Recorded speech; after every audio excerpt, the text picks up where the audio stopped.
ازيكم عاملين ايه؟ يا رب تكونوا بخير. الحلقة اللي فاتت اتكلمنا عن ازاي نخلي شعرنا من جاف وهايش ومتقصف لشعر ناعم وجميل، وقلنا هنمشي على شوية خطوات كده لو كلنا عملناها ان شاء الله شعرنا هيتحول في حتة تانية خالص. كان قلنا اول خطوة علاجية نقدر ان احنا نعملها مع شعرنا هي ان احنا لازم قبل ما نغسل الشعر هنعمل حمام زيت، وهنستغل فرصة ان الصيف درجة الحرارة مرتفعة فيه وان احنا هنقدر نعمل حمام الزيت بمنتهى السهولة ومش هيغلبنا ولا هيسقعنا، فهنستفيد من فترة الصيف ونبدأ ان احنا نهتم بشعرنا. ازاي نعمل حمام الزيت وايه هي الزيوت المناسبة لنوع شعرنا؟ هو ده اللي احنا هنعرفه في حلقة النهاردة. حلقة النهاردة هنعرف فيها اول حاجة نوع شعرنا عشان نقدر نشوف المنتجات الملائمة ليه، عشان نقدر نستفيد من المنتجات دي، فبالتالي ما نقعدش نصرف فلوس كتير ونقلل من مصاريفنا ونستخدم المنتجات المفيدة فعلا لشعرنا ونحس بفرق من اول استخدام. اول حاجة عشان نعرف نوع الشعر بتاعنا ونحدد ايه المنتجات اللي تناسب ليه، هنعمل له اختبار صغير كده عشان نقدر نحدد احنا شعرنا عادي ولا جاف ولا دهني. الخطوة دي انت هتعمليها بان انت تغسلي شعرك بنوع شامبو ايا كان نوع الشامبو اللي عندك فقط، ولا هتستخدمي مع بلسم ولا هتستخدمي حمام كريم. هتغسلي شعرك بالشامبو كويس قوي وبعد كده هتطلعي تنشفيه بالطريقه اللي قلنا عليها، يا اما في تيشيرت قطن يا اما في الفوطه المايكرو فايبر بتاعتنا. وبعد ما يبدا شعرك ينشف وتسرحيه هتستني وتشوفيه لما ينشف تماما ايه اللي حصل فيه. لو خد منك وقت طويل قوي قوي في النشفان، ان هو مثلا يقعد 5 و6 ساعات علشان ينشف، وبعد ما نشف لقيتيه باهت ولقيتيه متقصف وهايش وشكله ضعيف، اعرفي على طول ان انت شعرك كده فتلته جافه او نوعه جاف. لو خد منك وقت قليل وفي نفس الوقت بعد ما نشف بحوالي ساعة او ساعتين بدأ يعمل طبقة دهنية او بدأ يبقى مزيت او بدأ بيلمع، ده معناه ان شعرك افرز زيوت زيادة عن الحد الطبيعي، فده معناه ان شعرك دهني. لو ما حصلش كده ولا كده وكان المعدل متوسط من 2 ل4 ساعات وفي نفس الوقت الشعر مش هايش قوي، الشعر مش باهت قوي، الشعر ما اتنكش قوي، فده كده يبقى شعر عادي، وطبعا يا بختك بيه. تاني خطوة، احنا الخطوة دي طيب الاول مفيدة في ايه؟ الخطوة دي مفيدة في ان احنا دلوقتي لما نعرف احنا نوع شعرنا ايه هنختار المنتج المناسب ليه من المنتجات اللي مكتوب عليها اصلا واضحة وصريحة جدا ان ده يستخدم للشعر الجاف، ده يستخدم للعادي، ده يستخدم للدهني. فبالتالي انا لو شعري جاف ما ينفعش اروح اجيب شامبو للشعر الدهني اللي هو اساسا بيبقى فيه زيوت او مواد بتمتص الدهون الزيادة في فروة الراس واحطها على شعري الجاف اللي هو اصلا يا حرام ما بيفرزش زيوت بمعدل كويس يحافظ على ترطيبه. فكده انا بضر شعري، لان شامبو فيه حاجه بتمص الزيوت اللي هي اوريدي مش موجوده عندي او بتفرز بضعف، فده هيسبب زياده في جفاف الشعر. والعكس برضو، لو انا شعري دهني وجيت استخدمت شامبو للشعر الجاف، فالشعر الجاف بيبقى فيه مواد مرطبه كتير، فده هيعمل لي هلكه على الشعرايه لان هو هيحملها وهيعمل لها لود بكميه مرطبات هو كده كده مش محتاجها، فبالتالي شعري الدهون فيه تزيد، ولما الدهون تزيد القشره فيها تزيد وبالتالي مشاكله هتزيد والتساقط فيه هيزيد. يبقى ميزه ان انا اعرف نوع شعري ان انا هقدر اختار نوع الشامبو، البلسم، حمام الكريم، الليف ان او السيرم اللي انا هستخدمه بعد ما اغسل شعري المناسب لنوع الشعر بتاعي. تاني حاجة المفروض اعرفها عن شعري عشان استخدم المنتجات المناسبة ليه مسمية الشعر بتاعي. يعني ايه مسمية الشعر بتاعي؟ يعني قدرة الشعراية الواحدة في راسي على امتصاص الزيوت والمواد المرطبة والكريمات اللي انا بستخدمها، وده بيكون عن طريق معرفة اذا كانت مسام الشعراية بتاعتي متوسطة ولا مسام كبيرة ولا مسام ضيقة قوي. اختبار المسامية ده بنعمله ازاي؟ اختبار المسامية بيتعمل عادة ب3 طرق، وال3 طرق شوية محتاجين تركيز، بس احنا هنختار الطريقة الاسهل اللي مش محتاجة تركيز خالص، وهي اللي بمنتهى البساطة هتخليكي تعرفي نوع مسمية شعرك في اقل من 10 دقايق، وهي اختبار الكوباية او الكاب تيست لمسمية الشعر. هتجيبي شعرايه من الشعر اللي انت لسه غسلاه بالشامبو بس ومش حاطه عليه اي مرطبات ولا اي زيوت، هتاخدي شعرايه من المشط كده لو في شعر واقع في المشط، وهتبداي ان انت تسقطي الشعرايه في كوبايه ميه، وهتستني من 2 ل5 دقايق وتشوفي الشعرايه هيحصل فيها ايه. لو الشعرايه دي حصل ان هي نزلت في الكوبايه من تحت، ده معناه ان مساميه شعرك عاليه، يعني المسام بتاعه شعرك مفتوحه قوي زياده عن اللزوم، وده معناه ان الشعرايه جعانه قوي للمرطبات والزيوت اللي تغذيه، والبروتين فيها لاك في البروتين، يعني نقص في البروتين شديد، وده معناه ان الشعرايه فعلا هلكانه وفاقده الرطوبه اللي فيها ومحتاجه انها تتغذى. ومسمية الشعر العالية دي عشان تعملي لها حمام زيت بتستخدمي لها الزيوت التقيلة زي زيت الزيتون، زي زيت الخروع، زي زيت السمسم. دي الزيوت اللي هي الكثافة بتاعتها عالية، فتقدر ان هي تفيد الشعراية اللي مسميتها عالية، اللي هي جعانة او اللي هي هلكانة ومحتاجة ترطيب زيادة عن اللزوم وترطيب جامد عشان تقدر انها تستعيد رونقها تاني، وانها تبقى ناعمة وسهلة التسريح والتقصف اللي فيها يروح.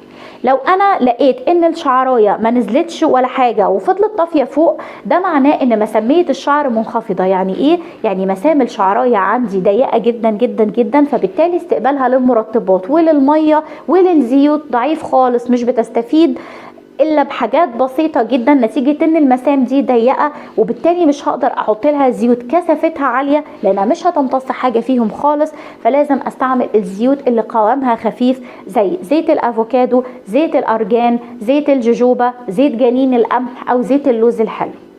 لو انا الشعر بتاعي عادي اللي هو بقى في النص، ولقينا الشعرايه في النص اللي هي انخفضت تحت خالص ولا هي فضلت فوق، بقت متعلقه في الميه من النص، ده معناه انها ميديوم او مسميه متوسطه. ودي طبعا بتبقى اكتر شعرايه بتريحنا، لان انت بتقدري تستخدمي عليها اي نوع من انواع الزيوت، وعن طريق ان انت بس ما تزوديش في فتره حمام الزيت. لو احنا في الطبيعي هنعمله من ساعه لساعه ونص، فانت ممكن تكتفي بنص ساعه في مسميه الشعر المتوسطه وتغسلي شعرك وتقدري تستخدمي عليه اي نوع زيت. كده احنا عرفنا انواع الزيوت الملائمه لكل شعر حسب المسميه بتاعته.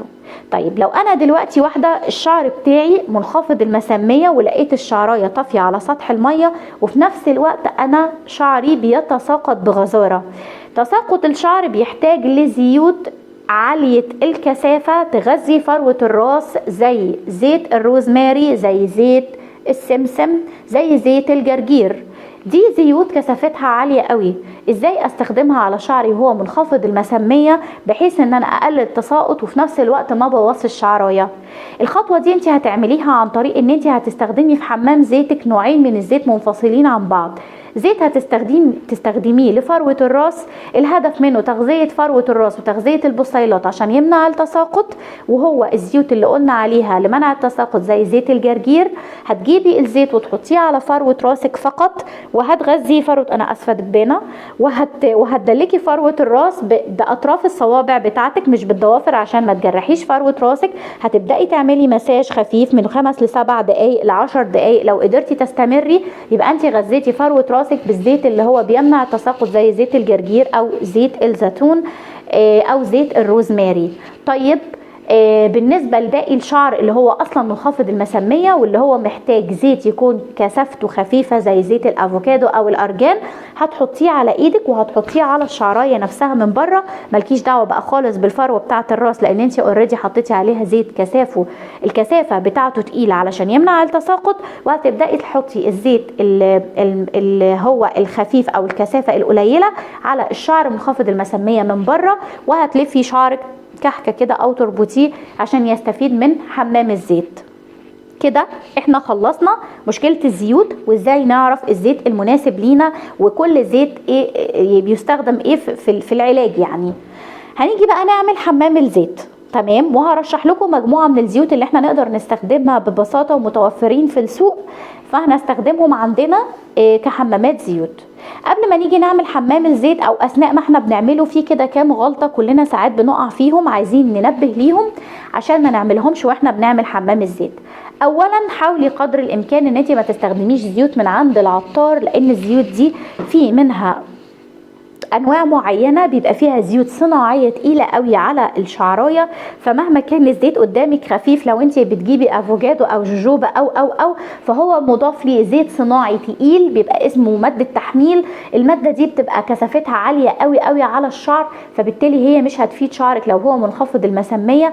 زائد كمان حتى لو شعرك عالي المساميه شعرك مش هيستفيد بيها، لان هو زيت صناعي مش ده اللي احنا عايزينه. فحاولي ما تجيبيش الزيت بتاعك اللي انت بتستخدميه من عند العطار اللي هي التركيبات اللي العطارين بيعملوها، لا حاولي تجيبي الزيوت اللي هي مقفوله واللي هي مكتوب عليها زيت البراند الفلاني زيت كذا، من غير بقى ما هنقول اي براند معين. احنا في براندات كتيره عندنا في السوق حلوه وموثوق فيها. اهم حاجه ما تجيبيش بس الخلطات اللي هي بتبقى تقيله ومحطوطه بكميات عشوائيه وممكن تضر الشعر. تاني حاجة مش عايزين نعملها في حمام الزيت ان احنا ما نسخنش ابدا الزيت على النار بشكل مباشر او حتى غير مباشر ونقول ده علشان نسخنه فيفتح مسام الشعر ويفتح بصيلات الشعر فالشعر يستفيد. لا، ليه غلط؟ لان انت كل زيت انت بتستخدميه بيبقى ليه درجة حرارة معينة، لما بنيجي يوصل الزيت ده لدرجة الحرارة دي الجزيئات بتاعته بتتكسر، فبالتالي ما بيحصلش اي استفادة للشعر منه خالص. طيب انا هعمل ايه؟ انا محتاجه احط الزيت يكون دافي على شعري. بصي يا ست الكل، انت الزيت بتاعك كده كده هتبقي محفوظ في درجه حراره الغرفه عن طريق المساج اللي احنا قلنا عليه، هو التدليك لفروه الراس عن طريق اطراف الصوابع. انت كده كده بتسخني فروه راسك بنسبه يعني الى حد ما كويسه، وبتوزعي الزيت على فروة الراس وبتضمني توزيعه على كامل اجزاء الراس. عشان تسخني بقى الزيت ده على فروة راسك قدامك حل من الاتنين. الحل الاولاني ان انت تستعملي البونيه بتاع الشعر ده اللي هو موجود في الصيدليات ومحلات مستحضرات التجميل، بيبقى عبارة عن كيس بلاستيك باستك كده، بتبدأي ان انت تحطيه على شعرك، وبعد ما تحطيه بتجيبي الفوطة العادية بتاعة الحمام وبتغسليها بمية سخنة او تنقعيها في مية سخنة وتطلعيها وتعصريها كويس وتلفيها على شعرك، فبتضمني وصول درجة حرارة عالية اللي هي عن طريق البخار الطالع من الفوطة لشعرك، مع وجود الكيس البني ده حاجز، فالفوطة ما بتمتصش الزيت وبيسخن الزيت وبصيلة الشعر بتتفتح ومسام الشعر بتتفتح لانها خلاص دفيت، فبيبدأ الزيت يدخل جوه الشعر والشعر يمتصه بسهولة. ودي اول طريقة من غير ما تسخني الزيت. الطريقة التانية اللي انا بحبها وقلت لكم عليها قبل كده مرة واتنين ودي التالتة، وهي استخدام البروكاب الحراري اللي انا شايفة ان هو مفيش غنى عنه بصراحة، ولا صيف ولا شتاء، لان هو بيقلل قوي من مدة استخدامك لحمام الزيت اللي هي في الطبيعي لو انت مش معاكي البروكاب هتقعدي من ساعة ونص لساعتين ان انت تحطي الزيت على شعرك وبعد كده تغسليه. البروكاب بينجز العملية دي. في الصيف هي ربع ساعة بالظبط، وفي الشتاء بستخدمه مرتين، يعني ربع ساعة واقفل وبعدين اريح البروكاب 10 دقايق واشغل ربع ساعة واقفل. ده على فكرة مش عشان حاجة، بس يعني عشان هي حاجة في الكهرباء وحطها على راسي فببقى خايفة ان يعني يحصل حاجة، فبحاول ان انا اريح الجهاز على قد ما اقدر. الجهاز من جوه من هنا فيه سوستة، السوستة دي علشان بعد ما تستخدمي حمام الزيت لو دي طبعا بتشيل الزيت من على الشعر او بيمتص جزء منه، فبتلاقي ريحه حمام الزيت طالعه، فانت بتقدري تفصلي عن طريق السوسته دي الجزء ده وتبداي ايه تغسليه. البروكاب مفيد قوي مع حمام الزيت، وانا هفضل اقولها لغايه اخر يوم في عمري ان البروكاب ده كان بالنسبه لي هو احسن اختراع اتعمل عشان نظبط بيه حمام الزيت في اسرع وقت ممكن. الحاجه الثالثه اللي احنا مش عايزين نعملها برضو ان احنا ما نحطش كميه زيوت كبيره على فروه الراس اللي بيها تخلي فروه الراس والشعر مش قادر من كميه الزيت ومخنوق ساعه وساعتين. لا، احنا عايزين نحط كميه قليله فروه الراس تستفيد منها والشعر يستفيد منها وما نهلكش. عشان استخدم الزيت بتاعي بكميه قليله انت عندك طريقتين، يا اما ان انت بتحطي على ايدك زي ما قلنا كده، يا اما انك بتجيبي القطاره دي.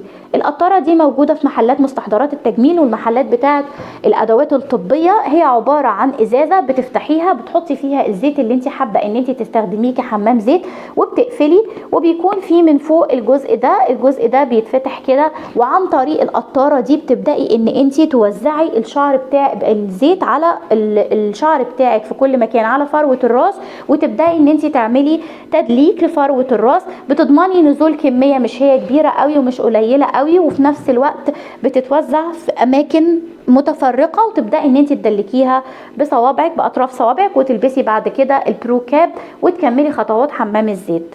الحاجه اللي بعد كده بعد ما بتيجي تغسلي وانت بقى بتغسلي شعرك، انت خلاص قعدتي بالحمام الزيت بتاعك ده الفتره اللي احنا قلنا عليها، يا اما ان انت هتقعدي ساعه الا ربع لو انت هتستخدمي البرو كاب في الصيف، او هتعملي مثلا تقعدي ساعتين لو انت مش هتستخدمي برو كاب ولا اي حاجه خالص، وهتكتفي بده والفوطه مثلا السخنه، وبعد ساعتين هتجي تغسلي شعرك. وانت بتغسلي شعرك بقى لازم لازم لازم تستخدمي شامبو يكون فيه السلفات. السلفات المضر، السلفات المضر احنا قلنا ان هو مضر مع تكرار استخدامه بشكل مبالغ فيه، ان انت تغسلي كل مره بشامبو فيه سلفات.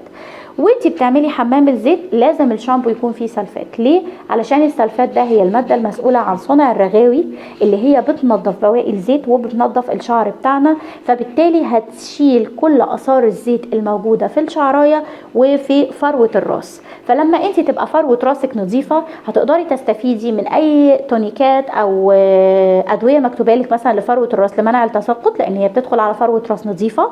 هتقدري تستفيدي من الزيوت الطبيعيه اللي فروه الراس والبصيلات بتفرزها، لانها بتفرز على نظافه مش مختلطه باي زيوت تانية ممكن ان هي تاثر على الشعر.